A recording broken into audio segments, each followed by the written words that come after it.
প্রণাম। যারা সাধন পথে লেগে আছেন কোনো না কোনো প্রণালী ধরে,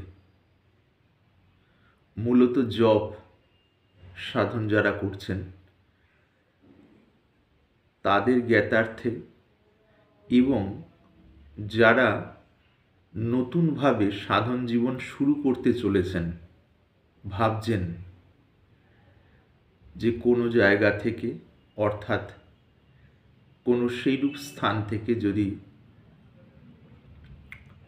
শিক্ষা এবং দীক্ষা লাভ হয় তাহলে সেই প্রকার চলে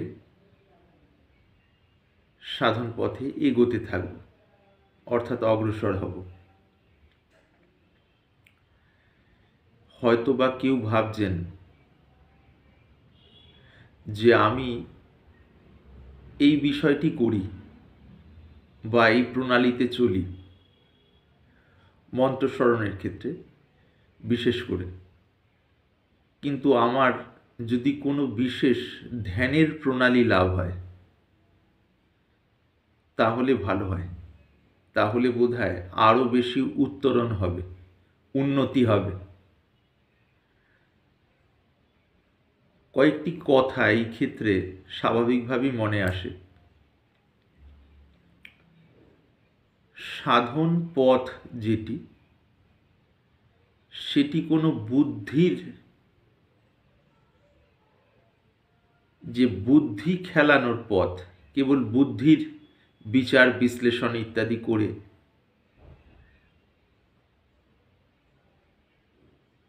যে মোটামুটি একটা কবজায় নিয়ে আসবো বিষয়গুলোকে,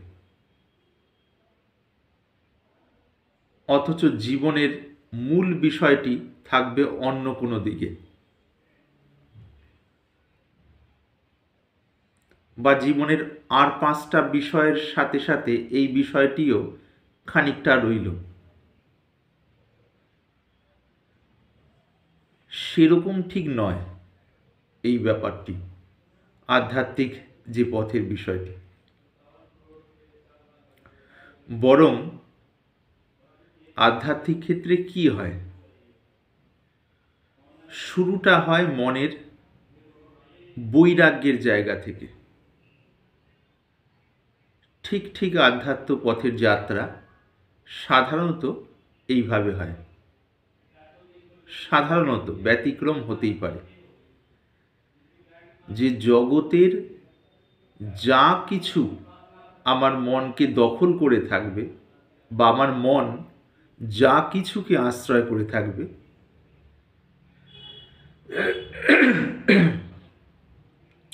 মাফ করবেন, যা কিছুকে আশ্রয় করে থাকবে তার কোনোটাই স্থায়ীভাবে আমার মনকে তৃপ্তি দেবে না। এই বিষয়টি যেমন যেমন বোঝা হয় ভেতরে,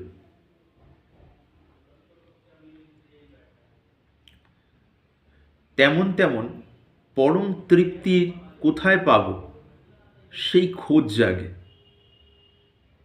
এবং কোনো না কোনোখান থেকে যখন আমরা জানি যে ঈশ্বর দর্শন, পরম অনুভব, সত্যের অনুভূতি, প্রিয় মিলন, যে শব্দেই বলি, যখন এই বিষয়টি ঘটবে তখনই আমার মনটি জুড়াবে, অর্থাৎ তৃপ্তি পাবে। তেমন তৃপ্তি, যে তৃপ্তি আর কখনো আলুনি হয় না, অর্থাৎ ভেতর থেকে ফ্যাকাশে হয়ে যায় না, বরং আরও সতেজ এবং তরতাজা হয়ে সম্পূর্ণ জীবনকে ছেয়ে ফেলে। সেই প্রকার তৃপ্তি আমি পেতে পারি। এইরূপ খানিক ধারণা হলে তখন এই পথে চলার বিষয়টি শুরু হয়। চলারও বিভিন্ন স্তর আছে। শুরু হয়, এবং শুরু হওয়ার পর কোনো না কোনো একটি প্রক্রিয়া ধরে শুরু হয় সেই প্রক্রিয়ার পেছনে কিন্তু সেই আন্তরিক ইচ্ছাটিই থাকে, সেই পরমকে পাওয়ার বা পরম অনুভূতিটি যেন নেমে আসে, পরা শান্তিটি যেন নেমে আসে। পরা শান্তি মানে সেই শান্তি, যে শান্তিটি পেলে হৃদয় বা মন বলে এইটিই চাইছিলাম। এবং এর আগেও বলেছি সেটি কখনো ফিকে হয় না, অর্থাৎ ফ্যাকাশে হয়ে যায় না, অর্থাৎ কমে যায় না, একঘেয়ে লাগে না, বরং সময়ের সাথে সাথে সেটি সম্পূর্ণ জীবনকে ছেয়ে ফেলে। তার সতেজতা, তার সরসতা, এই হলো মূল বিষয়ের দিকে কিছু ইশারা। তাহলে শুরুতেও আন্তরিক ইচ্ছা সেদিকে চলার, কোনো একটি প্রক্রিয়া ধরে চলতে চলতে ভেতরে ভেতরে আন্তরিক ইচ্ছাটি এবং তার সঙ্গে প্রক্রিয়াটি, আবার যখন একেবারে তার সাথে মিলন হবে, অর্থাৎ পরম প্রাপ্তির ক্ষণটি সন্নিকটে হবে, অর্থাৎ খুব কাছে হবে মূল প্রাপ্তির ক্ষণটি, তখন সেই ক্রিয়া, যে ক্রিয়া অবলম্বন করে এতদূর আসা হয়েছিল, সেই ক্রিয়াটিও আস্তে আস্তে খসে পড়তে থাকবে, অর্থাৎ ক্রিয়াটিও চলে যাবে স্বাভাবিকভাবেই। মহাজনরা বলেন যে নারকেল গাছের যে পাতা শুকিয়ে গেলে যেমন ঝরে পড়ে, বড় পাতাটি নারকেল গাছের যে ডাল, মাঝখানে মোটা ডাল, চতুর্দিকে যে দুপাশে যে পাতা, সেই ডাল সমেত ঝরে পড়ে গাছ থেকে শুকিয়ে গিয়ে স্বাভাবিকভাবেই। এইবার সেটি শুকোনোর আগেই যদি তাকে জোর করে টানি, দেখব খুব শক্তভাবে আটকে আছে। বিশেষ বল প্রয়োগ করে যদি তাকে নামিয়ে নেওয়া হয়, সেটি গাছের পক্ষে ক্ষতিকর, আর বিশেষ বল প্রয়োগের তখন প্রয়োজনীয়তা থাকে। সেটি স্বাভাবিক নয়। স্বাভাবিক হলো নির্দিষ্ট সময় মতো পাতাটি যখন শুকিয়ে গিয়ে ভেতরের রস শুকিয়ে যাবে, তখন স্বাভাবিকভাবেই ঝরে পড়বে।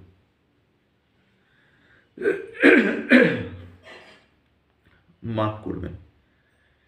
অনুরূপভাবে সাধন করতে করতে করতে করতে এগোতে এগোতে যেমন যেমন তম রজগুণ ধুয়ে মুছে পরিষ্কার হয়ে যেতে থাকবে, সত্যগুণ বাড়তে থাকবে, সত্যগুণ শুদ্ধতায় পৌঁছবে। শুদ্ধতারও বিভিন্ন স্তর রয়েছে, অর্থাৎ শুদ্ধ সত্য, সেইটিতে যখন পৌঁছবে তখন তারপরের কথা আর বলা যায় না। তারপরের এক সময় সমস্ত সাধন যা ছিল সেগুলো সব গলে যাবে। সাধন মানে প্রক্রিয়া, তার কারণ প্রক্রিয়াগুলো যে জন্য হয়েছিল তার সাথে প্রক্রিয়া মিলিয়ে দিয়ে নিজে শেষ হয়ে যাবে। মানে প্রক্রিয়া দরজার বাইরে থাকলো, দরজায় টোকা দেওয়া হবে যেন প্রক্রিয়ারই মাধ্যমে। যেই দরজা খোলা হলো, ভেতরে যে কি দেখা গেল, কি হলো সে আর বলা যায় না, তাতে মিলেমিশে একাকার প্রক্রিয়া দরজার বাইরে থেকে গেল। এবং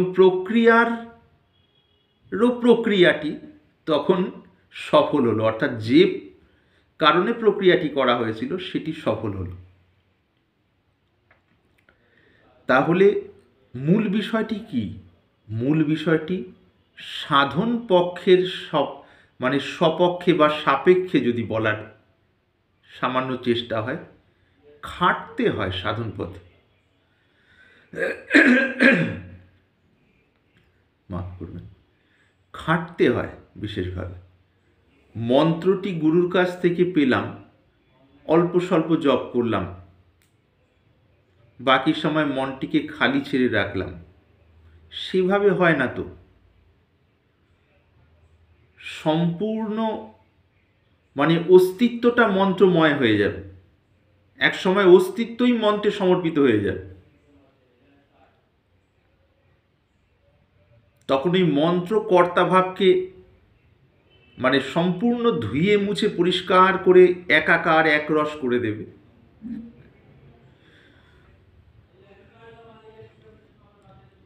সে সময় যেমন অনুভূতি হওয়ার তেমন হবে, এইটি হলো মূল কথা। কাজেই যারা নতুনভাবে সাধন পথে লাগবেন, অর্থাৎ যাদের সাধন জীবন শুরু হবে বলে তারা ভাবছেন, তাদের জ্ঞাতার্থে, আর যারা কোনো না কোনো প্রণালী ধরে চলছেন, একটু আধটু হলেও চলেছেন বা চলছেন, তাদের জ্ঞাতার্থে বলি, এটি কিন্তু কোনো আংশিক একটি ব্যাপার নয়, বরং ঠিক ঠিক সাধনা মন্ত্র নিয়ে মাসের পর মাস, বছরের পর বছর ডুবে থাকতে থাকতে যিনি ডুবে থাকবেন, যিনি মানে যে কর্তা ভাবযুক্ত ব্যক্তিত্বটি, সেইটি গলে যাবে। এইটি ভাবনা চিন্তার দ্বারা বোঝার বিষয় নয়।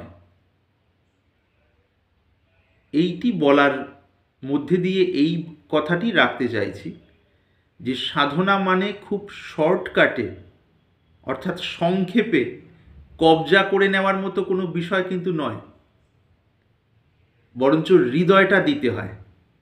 এইটি হলো মূল কথা। এর আগে কোনো না কোনো ভিডিওতে হয়তো একটু আধটু বলা হয়েছিল, একজন মহাজন মহাপুরুষ বলেছিলেন,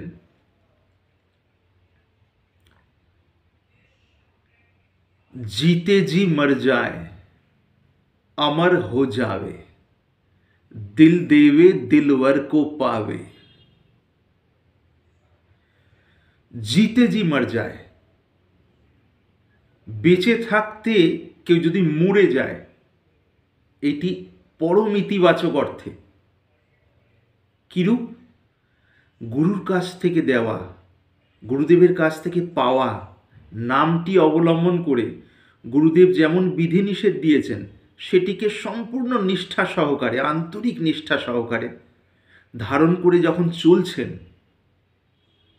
দিন যায়, সপ্তাহ যায়, মাস যায়, বছর যায়, হুঁশ নেই, প্রত্যেকটি কাজ সেবাভাবে সমর্পিত হয়ে যাচ্ছে, কাজগুলো ব্যবহারিক দৃষ্টিতেও আগের তুলনায় ভালো হচ্ছে, সেই নিয়ে স্থূল বা সূক্ষ্ম বা অতি সূক্ষ্ম অহংও সেভাবে পুষ্ট হচ্ছে না, অথচ সর্বদা নাম স্মরণ, বিবেক অনুযায়ী চলা, আন্তরিকভাবে সত্য, সরলতা এবং সংযম জীবনে ধারণ করা, কালে উপাসনা,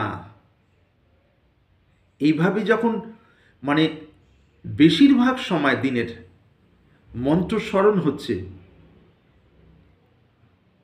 2-4-6 মাস বছর নয়, সেটি করে যে কিছু একটা হাসিল করব, এই ভাবনাটাও গৌণ হতে হতে হতে মিশে যাবে, সাধনের লয় প্রাপ্ত হবে। তখন সাধক আর সাধন এক হয়ে যেতে থাকবে। যেমন যেমন এক হয়ে যেতে থাকবে, তেমন তেমন অন্তরটি তৈরি হবে সেই পরম বস্তু ধারণের জন্য। তো এইরূপ সাধন করতে করতে গুরু নিষ্ঠা যেটুকু ছিল, সাধনের দ্বারা অন্তরটি যেমন যেমন পরিষ্কার পরিচ্ছন্ন হবে, নিষ্ঠাটি তত বেশি উজ্জ্বল এবং স্বচ্ছ হবে।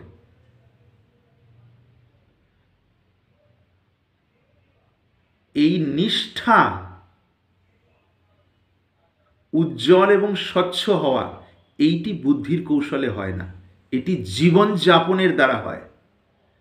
যতটুকু নিষ্ঠা আছে, যেটুকু বিশ্বাস আছে, সেটুকু নিয়ে গুরুর তরফ থেকে পাওয়া যে শব্দটি, সেই শব্দটিকে একদম আগলে ধরে রাখা। কেমন? মহাজনরা দৃষ্টান্ত দেন যে গ্রহ নক্ষত্রের যোগাযোগ অনুযায়ী কোনো এক বিশেষ মুহূর্তে আকাশ থেকে ঝরা জল, অর্থাৎ বৃষ্টির জল, সেটি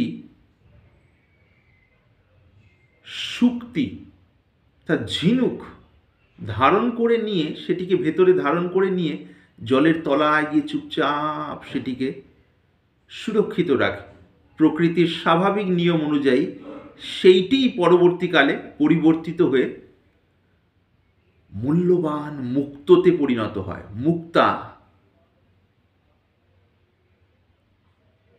তো এই কথাটির মাধ্যমে আমরা বুঝব গুরুর কাছ থেকে পাওয়া একটি শব্দই যথেষ্ট।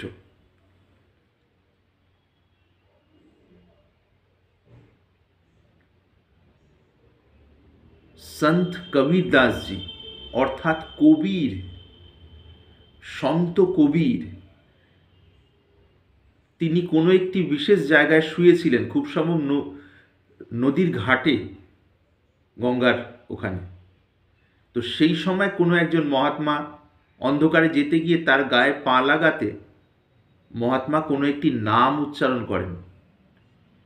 নামটি এখানে উচ্চারণ করছি না, কেননা নামের নিজস্ব মর্যাদা আছে শব্দের। সেই নামটি উচ্চারণ করাতে পা লাগা, হঠাৎ করে পা লেগে যাওয়ায় মানুষের যেমন হয় না, ঝট করে এই মুখ থেকে একটা কোনো নাম বেরিয়ে গেল, যে নামটি তার ইষ্ট নাম, ওই মহাত্মার, সেটা উচ্চারণ করে 2-3 বার উচ্চারণ করে তার পাশ দিয়ে সরে গঙ্গায় চলে গেলেন স্নান করতে। আর যার গায়ে পা লেগেছিল, যিনি পরবর্তীকালে সন্ত কবির হন। অর্থাৎ সন্ত কাকে বলা হয়? যার তত্ত্বে প্রতিষ্ঠা হয়েছে, অর্থাৎ পরম তত্ত্বজ্ঞানে যিনি প্রতিষ্ঠিত, সন্ত। হিন্দিতে এইরূপ উচ্চারিত হয়।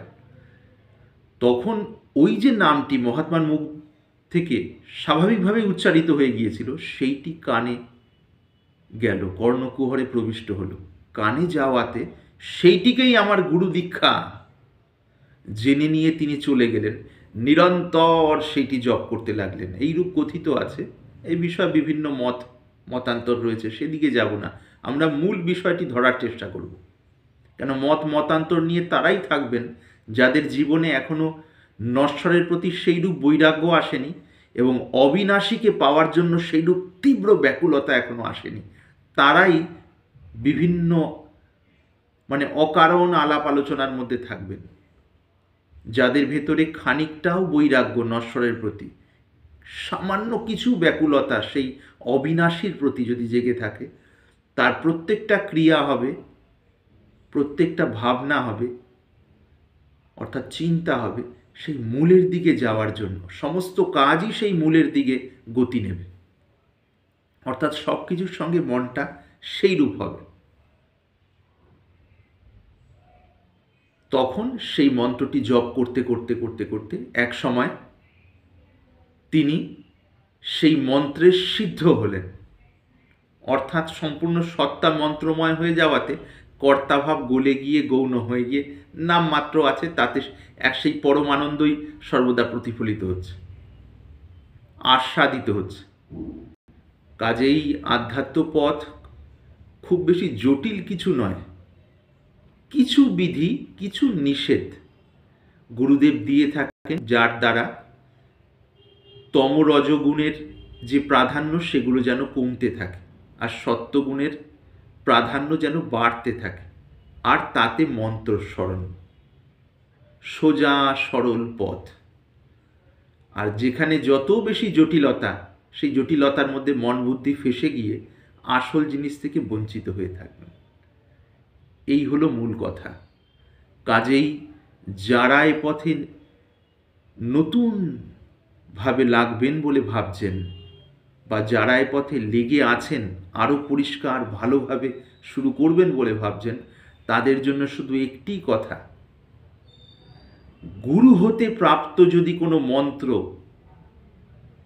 লাভ হয়ে থাকে, অর্থাৎ গুরু থেকে যদি কোনো মন্ত্র পাওয়া হয়ে থাকে, সেইটিকে অবলম্বন করা হোক। যদি এই বিষয়ে কোনো সংশয় থাকে যে মন্ত্র ঠিক কি না আমার জন্য, মন্ত্রের আনুষঙ্গিক বিষয়গুলো ঠিক কি না, তাহলে গুরুদেব দেহে থাকলে তার কাছ থেকে জানার চেষ্টা করুন। সংশয় যাতে নিবৃত্ত হয়, সংশয় কেটে যায়, সন্দেহ কেটে যায়।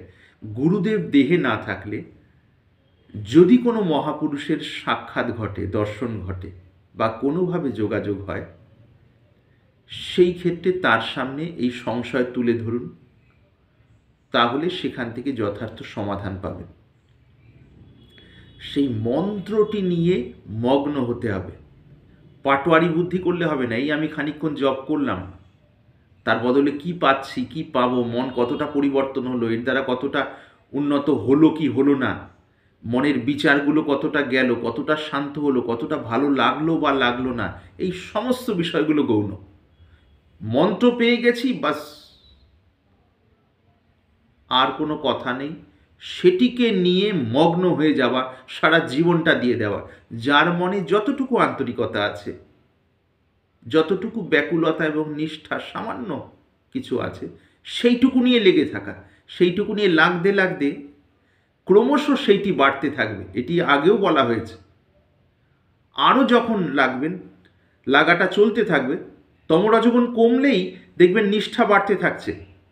আমাকে হোয়াটসঅ্যাপে অনেকেই জানতে চান এবং বহু কথা বলেন অনেকে।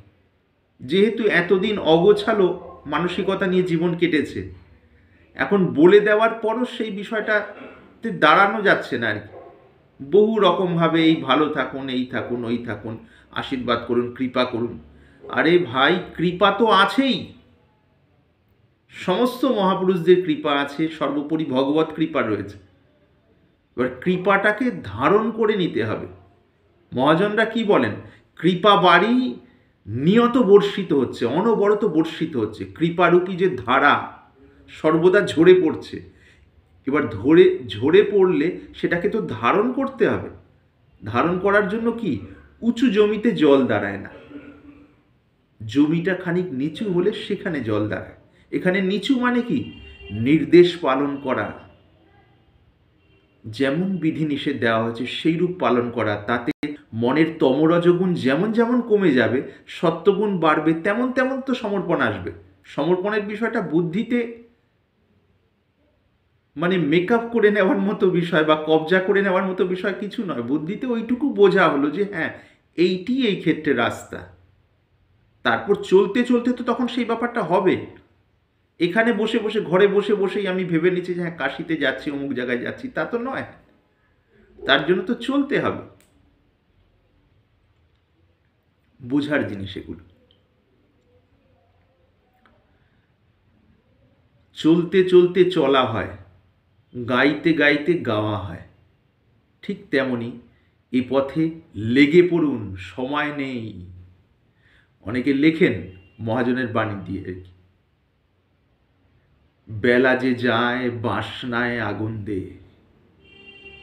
সত্যি বেলা যে যায়, আর বুদ্ধিমান বা বুদ্ধিমতী সাজার দরকার নেই। যেখানে মন লাগে সেখানে উজাড় করে দিন জীবন এবং লেগে পড়ুন। তখন দেখবেন ধীরে ধীরে ধীরে ধীরে ধীরে ধীরে ধীরে ধীরে চলতে চলতে যা কিছু পাওয়ার সেটা পাওয়া হচ্ছে, যা ধুয়ে মুছে যাওয়ার সব ধুয়ে মুছে যাচ্ছে। আর যখন কেউ যদি মনে করেন আমার কথা সব বলা হলো না, বলতে পারলাম না, বোঝাতে পারলাম না, আপনাদের সকলের উদ্দেশ্যে বলছি, আপনারা সারা জীবনে যা কথা বলতে পারেন তার যে স্তর হয় সেই স্তরটা সামগ্রিকভাবে জ্ঞাত, অর্থাৎ সম্পূর্ণভাবে পরিষ্কার জলের মতো। সারা জীবন ধরে এই স্থিতিতে থেকে যা কথা বলতে পারবেন, যারা যারা আমার কথা শুনছেন তাদের সকলের উদ্দেশ্যে বলা হচ্ছে, যদি তারা সিদ্ধ কেউ না হয়ে থাকেন অবশ্যই, তাদের সারা জীবন ব্যাপী যত রকম মানসিক চিন্তার জায়গা থেকে সেগুলো শব্দের মাধ্যমে তারা এক্সপ্রেস করবেন, অর্থাৎ ব্যক্ত করবেন, তুলে ধরবেন। শব্দটা তুলে ধরা তো কোনো একটা ভাবকে বোঝানোর জন্য। সেই ভাবটা জলের মতো পরিষ্কার। কেমন জলের মতো পরিষ্কার? যেমন আপনাদের মনের কথা আপনাদের কাছে পরিষ্কার বিনা চেষ্টায়, ঠিক সেইভাবেই পরিষ্কার সকলের। যারা যারা শুনছেন সকলের জন্যই বলছি। এইটি বলার উদ্দেশ্য হলো এইটি, মানে সমস্ত কিছুর পেছনে যে নির্বিকল্প স্থিতিটি রয়েছে সেই স্থিতির বৈশিষ্ট্যই হলো এইটি, মন যত রকম ভাবনা চিন্তা করতে পারে, সমস্ত ভাবনা চিন্তা করাটা যে স্তর থেকে হয় সেই স্তরের বিষয়ে একটি সম্যক অনুভূতি থাকে স্বাভাবিকভাবেই। তার কারণ মন যে স্তরেই যাক তাকে সম্পূর্ণভাবে ঘিরে আছে নির্বিকল্প স্থিতিটি, অর্থাৎ সেই ভগবৎ চৈতন্যটি। যাই হোক, এই ক্ষেত্রে বলার উদ্দেশ্য হলো এইটি, যতটুকু না বুঝিয়ে থাকতে পারছেন, অর্থাৎ তিষ্ঠতে পারছেন না, যে এইটা না বললে নয়, আমি আর ছটফট করছি, পাচ্ছি না, বলুন, তারা জানান। তবে জানাতে গিয়ে এইটি সজাগ থাকবেন, নিজে যে বিশেষ একটা কিছু এইটি জানানোর চেষ্টা করবেন না। কেননা বিশেষ কিছু ভেঙে দেওয়ার জন্যই আধ্যাত্ম আসলে। বিশেষ কিছু মানে সেটা একটি বিশিষ্ট অহংকার ছাড়া আর কিচ্ছু নয়। আর বিশিষ্ট অহংকার মানে অন্ধকার, সেখানে ওই নির্মল মানে ভাসিয়ে নেওয়ার সেই আনন্দের হাওয়া বা রোশনি আসবে না, আসলেও ওইটুকু জায়গায় বাধাপ্রাপ্ত হবে। কাজেই যেই বিষয়টি নিয়ে বিশেষ হয়ে যাচ্ছেন ভেতরে ভেতরে, অন্যের দৃষ্টিতে বিশেষ হওয়া আলাদা ব্যাপার, ভেতরে ভেতরে যদি বিশেষ হয়ে যান তাহলে বুঝবেন মরলেন ওখানে। মরলেন মানে মানে স্থূলভাবে নয়, মরলেন মানে আটকালেন আর কি।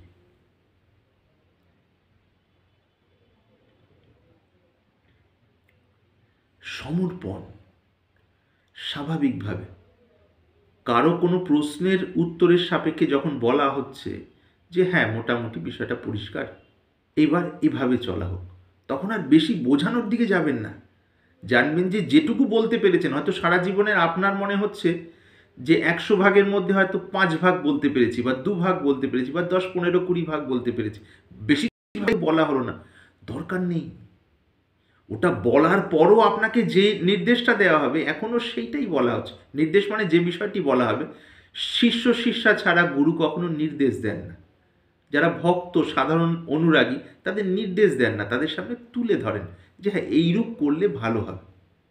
তার কারণ শিষ্য শিষ্যাদেরও কখনো নির্দেশ দেন না যে তুমি এইরূপ করবে, আপনি এইরূপ করবেন, এইরূপ বলা হয় না। তার পেছনে রহস্য আছে, জেনে রাখুন। যারা জানেন, বেশিরভাগই জানেন না, না জানাটাই স্বাভাবিক, আর হয়তো সামান্য কেউ জানবেন এই কথাটি। নির্দেশ দিলে যদি সেটা পালন করা হয় খুব ভালো, আর যদি পালন না করা হয় অপরাধ হয়, এবং আধ্যাত্মিক পথে বিভিন্ন বাধা সৃষ্টি হয় আর কি, স্থূল শারীরিক স্তরে এবং মানসিক স্তরেও। সেই জন্য যথার্থ মহাপুরুষরা যদি কাউকে নির্দেশ দেওয়ারও ব্যাপার হয়, সেই ক্ষেত্রেও এইটি নির্দেশ দিলাম বা নির্দেশ দেওয়া হলো এমনও বলেন না। সাধারণত, বিশেষ ক্ষেত্রে আলাদা, যে হ্যাঁ এইরূপ করা যেতে পারে, এইরূপ করলে ভালো হবে, হ্যাঁ এইটা দেখুন না করে, বা এরম দেখো না, আচ্ছা এভাবে করেই দেখ না। তার মানে একটা অনুরোধের ছলে ওই মূল সংকেতটাই দিয়ে দেন, সেটা পালন করলে নিঃসন্দেহে পরম শ্রেয়র দিকে নিয়ে যাবে, অর্থাৎ অতি উত্তম মঙ্গল। আর যদি পালন নাও করা হয়, প্রমাদের কারণেই পালন করা হয় না, তাহলেও ওই যিনি পালন করতে পারলেন না তার নির্দেশ অমান্য করার ফলে যে অপরাধটা হতো, এই ক্ষেত্রে সে অপরাধ হবে না।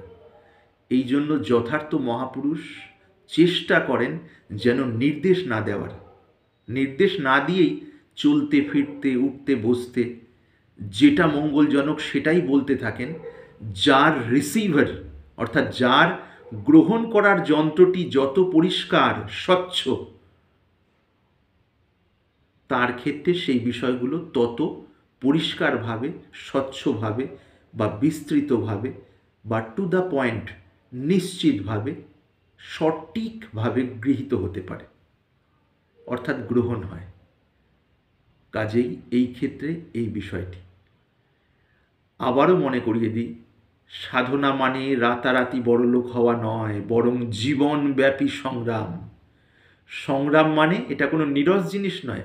মন্ত্র জপ করতে করতে ঠিক ঠিক যদি বিধিনিষেধ ধরে চলা হয় গুরুর কাছ থেকে পাওয়া, যেমন তখন ধীরে ধীরে ধীরে ধীরে ধীরে ধীরে ভেতরটা যেমন যেমন শুদ্ধ হয় তেমন তেমন অন্তর্রাজ্যের পবিত্র নেশা আসতে থাকে। এটি কল্পনা করলে হয় না। কল্পনা করা মানেই বেনজল ঢোকা হচ্ছে, কিন্তু সাবধান। কল্পনা নয়, বরঞ্চ যেমন বলা হয় তেমন চলা। সবাই মনে রাখবেন এই বিষয়গুলি, যে দীক্ষা হলে অনেক দিন তার আগে যারা খুব হাত পা ছোড়াছুড়ি করেন, সাধারণত দীক্ষার কিছুদিন পর ঝিমিয়ে পড়েন। তার কারণ তাদের মনের বিভিন্ন কল্পনা বিলাসের দিকগুলো তো আটকে দেওয়া হয়েছে, সিল। এইবার কল্পনা বিলাস করে সাময়িক তৃপ্তি আর আনন্দ বা মজা তো পাচ্ছেন না। তার কারণ আসল মজা বা পরমানন্দ পেতে গেলে এই টুকরো টুকরো যে মজাগুলোকে ছাড়তে হয়। কেন টুকরো টুকরো মজাগুলো তো এই ব্যক্তিবস্তু পরিস্থিতি বা নিজের মনের কল্পনার সাপেক্ষে, বুদ্ধির সাপেক্ষে।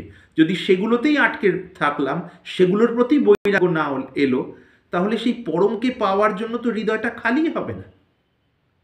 কাজেই সাবধান, কোনো রকম কল্পনা নয়, কোনো রকম নিজের বিষয়ে বিশেষ ভাব নয়, সহজ সরলভাবে তুলে ধরুন যেখানে তুলে ধরা দরকার বলে মনে হয়। যেমন খিদে পেলে মার কাছে গিয়ে ছেলেটি বলে, মা খিদে লেগেছে, খেতে দাও। তারপর মারই কাজ, আর কিচ্ছু করণীয় নয়। আন্তরিক প্রণাম নেবেন।